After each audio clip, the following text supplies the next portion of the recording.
Hi everyone, my name is Vicki Pero, and I'm a principal at the Marlyn Group. Today I'm going to share some tips that will make constructive feedback conversations, which I call the hard conversation, easier. We've all been there at some point as managers. You have an employee whose productivity is low and error rates are high, doesn't take direction, or maybe is chronically late to meetings. Does this sound familiar?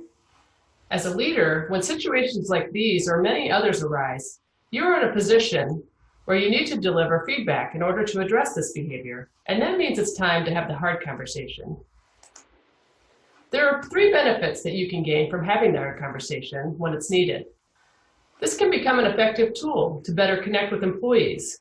It demonstrates the investment you are making in their skills, which will result in improved performance, and this will make it easier for your department or company to deliver on its commitments. So how do you do it? Follow these 5 steps. Recognize moments when you need to have the hard conversation. Know your role. Use the SAR model. Avoid common pitfalls, and follow up. As the leader in these situations, it's your job to facilitate the discussion. You should provide your employee with objective, constructive, actionable feedback, and also listen to what your employee has to say. I'm going to share a model you can use to make these conversations easier. It's called the SAR Model, which stands for Situation, Action, Result.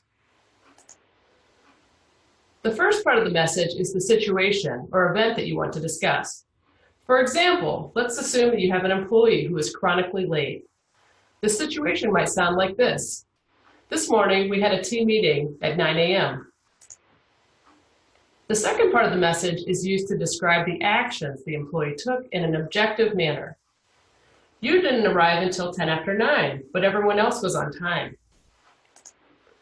Finally, the last part of the message is used to describe the result of the employee's actions. When you arrived, we had to review a few things that we had already covered. In the future, I expect you to be on time. So the complete message sounds like this. This morning, we had a team meeting at 9 a.m. You didn't arrive until 10 after 9, but everyone else was on time. When you arrived, we had to review a few things that we had already covered. In the future, I expect you to be on time. For all of you out there, can you think of your own example and how you would split up the message across these 3 areas? There are also a few things you will want to avoid when you're having the hard conversation. The first one is called the sandwich method. This is where you provide good feedback, then constructive feedback, then more good feedback.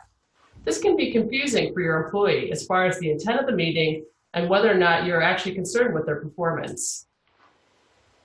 Sometimes these conversations can also get emotional. To prevent yourself from getting drawn into the emotion, know what your triggers are and be aware of them so you can avoid them. If you feel yourself getting emotional, take a deep breath. It can also be helpful to take a pause by counting to 10 in your head. This can provide you and your employee an opportunity to reset. If things get too emotional for you or your employee, simply end the meeting and reschedule for another time, providing everybody an opportunity to calm down. At the end of the conversation, request commitment from your employee and then follow up to make sure what was agreed to actually happened.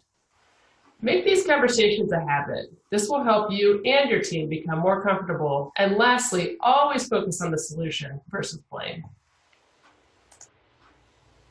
So just to recap on the 5 steps, recognize moments when you need to have a hard conversation, know your role, use the SAR model to deliver feedback, avoid common pitfalls, and follow up on agreed next step. And that's it. I hope you can use some of what I've shared to make the hard conversation easier in your work life. Thank you.